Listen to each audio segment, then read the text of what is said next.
사랑은 다른 사랑으로 잊혀지는 게 아니에요. 사랑 끝나고 너무 괴로워서 바로 소개팅 나가고 이러잖아요. 그러면 똑같은 이유로 이별하게 될 거예요. 그래서 성숙한 사람이 되는 시간을 보내셔야 돼요. 다음 연애를 할 때는 나는 이런 점을 반성하고 반복하지 않겠어. 그러면서 업그레이드 해 나가는 거예요. 우리 뇌는요, 를 외칠 때마다 뇌의 회로가 바뀝니다.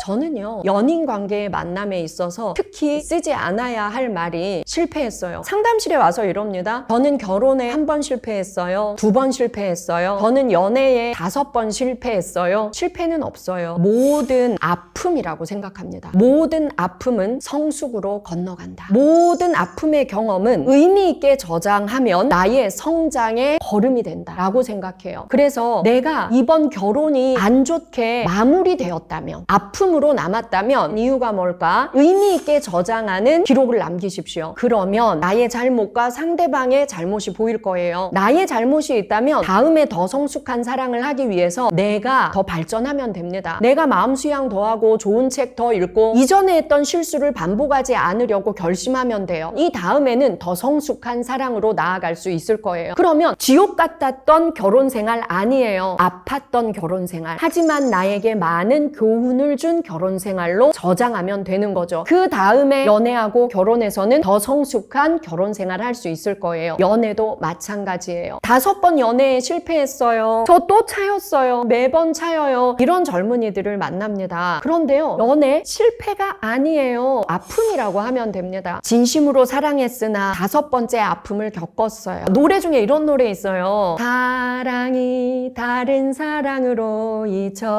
잊혀지네. 감미롭죠? 근데 저 이 노래 나쁘다고 생각해요. 사랑은 다른 사랑으로 잊혀지는 게 아니에요. 너무 아픈 사랑이었다면 나 혼자만의 시간을 잘 보내야 돼요. 그리고 내가 정말 혼자서도 씩씩하게 잘 살 수 있는 외로운 사람, 불안한 사람 아니라 고독을 즐길 수 있는, 내가 상대방의 아픔까지 끌어안을 수 있는, 상대방이 진짜 힘들 때 업어줄 수 있고 상대방이 정말 괴로울 때 안아줄 수 있는 성숙한 사람이 되는 시간을 보내셔야 돼요. 사랑 끝나고 너무 괴로워서 바로 소개팅 나가고 이러잖아요. 그러면 똑같은 연애를 반복하게 될 거예요. 똑같은 이유로 이별하게 될 거예요. 그래서 아픈 사랑이 끝났다면 최소 6개월 정도는 소개팅하고 연애하지 마세요. 내가 성숙해지는 시간을 가지세요. 상대방은 어떤 점에서 미숙했을까? 나는 어떤 점에서 사랑에 미숙했을까? 우리가 왜 이렇게 헤어지게 되었을까? 너무 성급했구나. 너무 상대에게 많은 걸 요구했구나. 기대가 컸구나. 환상이 컸구나. 또는 상대는 나한테 좋은 것만 얻고자 했구나. 내가 힘들고 슬플 때는 부담스러워 했구나. 그럼 내 사람 아니구나. 많은 걸 깨닫게 될 거예요. 그러면서 업그레이드 해 나가는 거예요. 다음 연애를 할 때는 나는 이런 점을 반성하고 반복하지 않겠어. 상대에게 이런 걸 더 잘해줄 거야. 그리고 상대는 사귀어보니까 나는 이런 스타일은 나랑 좀 안 맞더라. 좀 더 너그럽고 잘 들어주는 사람 만나면 좋겠어. 상대에 대한 그 형상도 다시 만드는 거예요. 그러면 어때요? 정말 기억조차 하기 싫은 나쁜 놈, 나쁜 년에 대한 기억이 아닌 거예요. 나를 더 성숙하게 만들어준 과거의 아픈 사랑일 뿐인 거죠. 그러면 축복할 수 있어요. 고마워. 잘 가. 너 덕분에 성숙했어. 6개월 뒤엔 이런 말도 할 수 있을 거예요. 너 덕분에 내가 더 성숙해져서 더 성숙한 사람 만나서 연애 잘하고 있어. 과거야 잘 가. 과거의 좋은 추억만 기억하자. 이럴 수 있는 거예요. 그러면 진짜 자존감이 생긴답니다.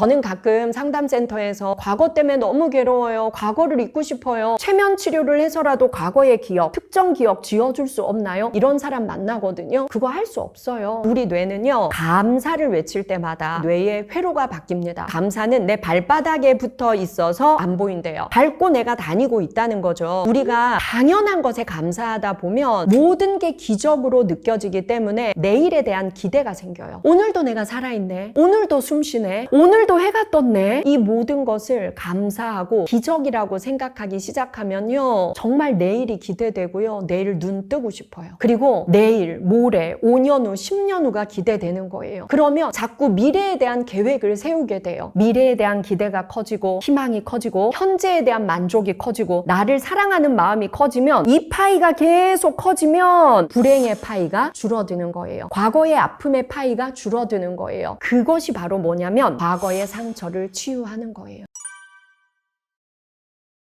저는 자기 칭찬 일기도 매일 쓰는데요. 저를 칭찬한 일기 중에서 끝까지 포기하지 않은 나를 칭찬해. 그 문장을 제가 가장 좋아합니다. 우리가 사실 보면 요즘 잘난 사람 너무 많아요. 속도 경쟁 정말 심하고, 그리고 우리가 성공의 이야기만 너무 많이 듣다 보니까 내가 정말 못난 사람인 것 같고 이것저것 시도해 보지만 몇 번 해보고 안 되면 다 포기하거든요. 그래서 시도하다 포기하고 시도하다 포기하다가 40대 된 사람들을 저는 정말 많이 만나요. 그리고 자기 인생 끝났다는 거죠. 그런데 여러분, 진짜 나이 들수록 놀라운 성장 해내는 사람들의 공통점은 재능 그리고 IQ 아니었어요. 끈기였어요. 우리 음악가 윌 스미스가 진짜 큰 그래미상을 수상했을 때 수상 소감이 뭐였냐면요, 이 사람이 나는 이래서 음악 천재가 됐어요가 아니었습니다. 런닝머신 얘기를 갑자기 합니다. 나는 런닝머신에 한번 올라가면 가장 높은 경사 그리고 가장 빠른 속도로 해서 내가 뛸 수 있는 끝까지 뜁니다. 그리고 내가 목표한 시간을 이루어내요. 내가 죽거나 런닝머신이 고장나거나 둘 중에 하나일 수 있습니다. 이런 말을 했더라고요. 자, 여러분, 이 수상소감이 우리에게 전해주는 메시지는 뭘까요? 너네는 내가 음악적 재능을 타고나서 음악 천재가 되었다고 생각하지? 근데 아니야. 나는 누구보다 노력하고 끈기 있게 런닝머신에서 내려오지 않는 사람이야 라는 말을 하는 것이었어요. 끈기 있는 사람은 자기 꿈을 이룰 수 있고 반드시 해낼 수가 있어요. 그런데 이 끈기는 아무나 가질 수 없어요. 첫 번째는요, 부모님의 리듬. 너는 할 수 있어. 우리가 응원할게. 이런 부모님의 믿음과 응원이 있다면 이 끈기 어릴 때 생길 수 있어요. 그런데 부모님께 응원과 지지를 못 받았다면 누가 하면 될까요? 내가 하면 되는 거예요. 나는 머리 나빠, 재능 없어. 하지만 끈기는 있어. 끈기 있게 하다 보면 한 가지는 될 거야. 여러분, 전문가가 되려면 최소 10년 동안 그 일에 도전해야 전문가가 될 수 있대요. 10년 동안 수백 번 도전하고 수백 번 실패해도 포기하지 않은 사람만 10년 후에 전문가가 될 수 있대요. 저는 모 신문사에서 각 분야의 대가가 된 어른들을 만나 인터뷰하는 일을 4년 동안 했었거든요. 정말 제 인생이 바뀌는 경험이었어요. 2인자들은요, 금수저도 많았고요, 머리 좋고 환경이 좋아서 잘 된 사람들이 있었어요. 그런데 각 분야의 1인자라는 어르신들을 만나보니까 놀라운 걸 알게 됐어요. 금수저가 하나도 없고 다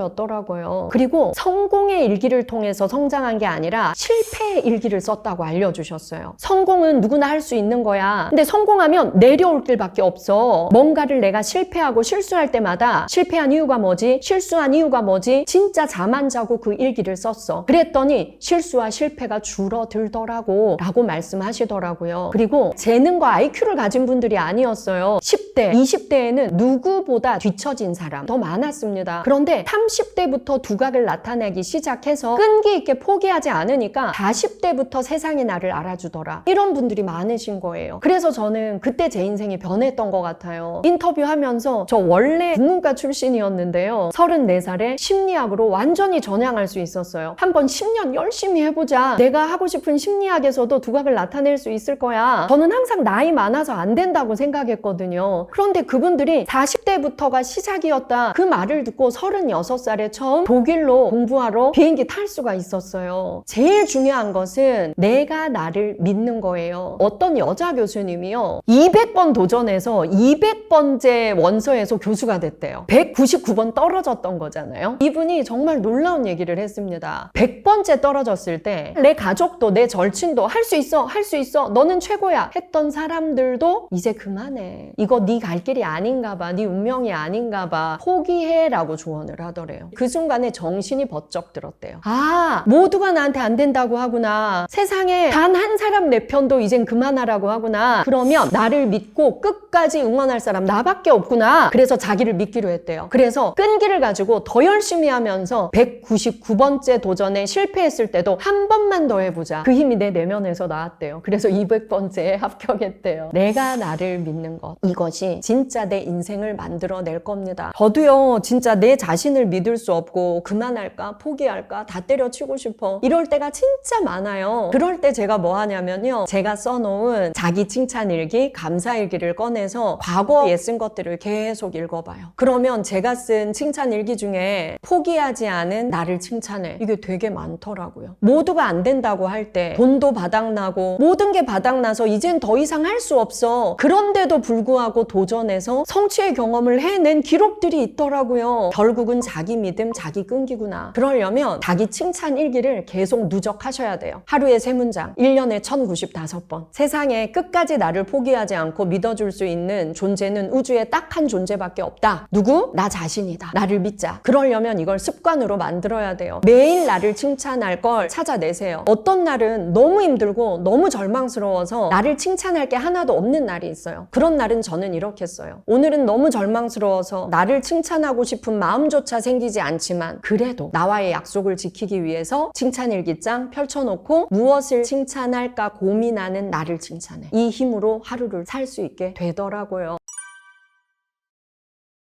직장 생활 너무 힘들어요. 오늘도 진상 손님 만났어요. 오늘도 진상 고객 때문에 정말 팀 전체가 괴로웠어요. 동료들한테 웃으면서 지내는 게 너무 힘들어요. 이런 사람 많이 만나거든요. 그런데요, 여러분, 뇌과학의 결론을 알려드리겠습니다. 영업직에 있는 사람들에게 타인에게 스스로 친절을 베풀라, 먼저 웃으라 실험으로 했어요. 하루 종일 먼저 웃고 먼저 친절 베풀기를 한 다음에 그 전의 뇌 사진과 후의 뇌 사진을 비교했어요. 달라져 있었습니다. 긍정 시스템이 아주 활성화된 거예요. 그리고 감정 호르몬, 세로토닌, 행복 호르몬 더 분비가 잘 됐고요. 옥시토신의 분비도 더 원활하게 되었다는 것입니다. 자, 여러분, 감사와 친절을 묶어서 말해볼게요. 우리 뇌가 감사를 계속 느낄 때, 타인에게 계속 친절을 베풀 때 똑같은 현상이 일어났는데요. 바로 뭐였냐면 뇌는 긍정적으로 바뀌었고요. 심장이 건강해졌어요. 폐도 건강해졌고요. 심혈관 질환이 많이 완화되었답니다. 저혈압인 사람은 정상으로 올라갔고 고혈압인 사람은 정상으로 내려왔다는 거예요. 잠에 있어서도 차이가 있었어요. 매사에 불평하는 사람, 불면증 심했어요. 근데 매사에 감사하고 나를 칭찬하고 친절을 베푸는 사람 꿀잠을 자더래요. 면역력에도 차이가 있었습니다. 매사에 불평하고 짜증내고 부정적인 사람은 면역력 정말 낮았고요. 스트레스 호르몬인 코르티솔 수치가 높았어요. 그런데 감사하고 칭찬하고 매일 친절을 베푸는 사람들은요, 면역력이 25%나 증가했다는 것입니다. 육체 건강에도 정말 도움이 되지요. 나를 살리는 것이 바로 우리의 마음가짐입니다. 매일 감사합시다. 매일 기적이야. 이거 습관처럼 해보죠. 타인이 나 칭찬 안 하면 어때? 내가 나를 칭찬하면 됩니다. 아주 작은 것부터. 그리고 타인이 나에게 먼저 인사 안 하고 안 웃으면 어때요? 내가 먼저 웃으면서 인사하는 거예요. 내가 먼저 친절 베푸는 거예요. 그를 위해서 아니요. 나의 육체적 건강과 뇌 건강을 위해서입니다. 최근 연구 결과에 보니까요. 제가 지금 말한 거 다 실천하면요. 수명이 최소 10년 길어진다. 이런 연구 결과도 제가 봤네요. 우리 오래 건강하게 행복하게 즐겁게 살면 좋겠습니다. 여러분 꼭 기억해 주세요. 행복한 마음도 습관이고요. 우울한 마음도 습관입니다. 오늘부터 21일 도전하시고요. 66일까지 행복한 마음, 우울 버리는 마음 습관화 하셔서 죽는 날까지 행복하게 살기로 해요.